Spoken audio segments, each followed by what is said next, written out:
GIS has played a prominent role historically in the state of Alabama, but it's becoming more prominent now. We have a rich history with GIS in the state, going back to Virtual Alabama, which was created in 2005. But more recently, we've had several new things that have happened that are, I think, very important to our citizens. One of those is our Land Conservation Trust, Forever Wild. All of their parcels, along with public data, have been added to Conservation and Natural Resources website. And that's really a great thing for our citizens, and it's a really, important part of who Alabama is to have that land trust. And the total amount of acreages is over 200,000, so it's a lot of content, and it's a great thing for the people of Alabama to be exposed to. Also, too, we have new initiatives at the Alabama Department for Economic and Community Affairs, both for water hydrology and both for employment. And then one of the new agencies that's starting to really get serious about GIS is our Transportation Division. ALDOT is formed an executive steering committee, and they're also in the process of working on a road center line mapping system.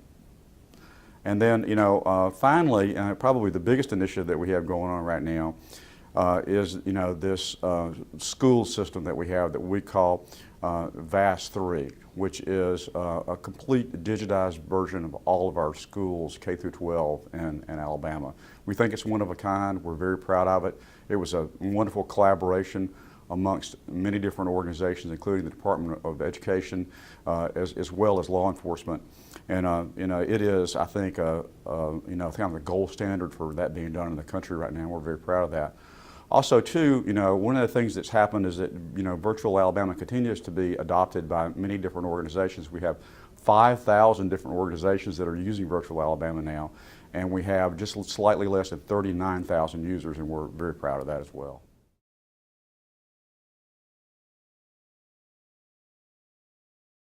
Well, I think that model where we have this executive council that works with our program office along with an advisory board is a model for how we govern IT in the future. My office is a governance office, and I really do think that that's a model that we can use in other areas, and it's serving us very well. They've accomplished so much since we went to this organizational model based on an executive order signed by Robert Bentley in the spring of 2011. And we think that it's, the right model for us. It's paying huge dividends. We got the right people in the room. And one of the things that we need to do is just kind of grow the utilization to, particularly to smaller agencies, but just across state government. And that's one of the things that my office is very much excited about partnering with the program office and doing.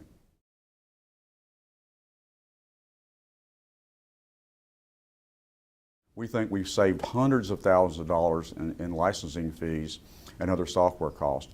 But more importantly, what it does is it makes it very easy for people to get exposed to GIS and try it out. We think that GIS is applicable for most of state government, and really we're just touching the tip of the iceberg now, and that we have a tremendous amount of opportunity ahead of us. One of the things I've always believed is that success breeds success. And we continue to invest heavily and work to have Alabama's GIS solutions be the most complete in the United States.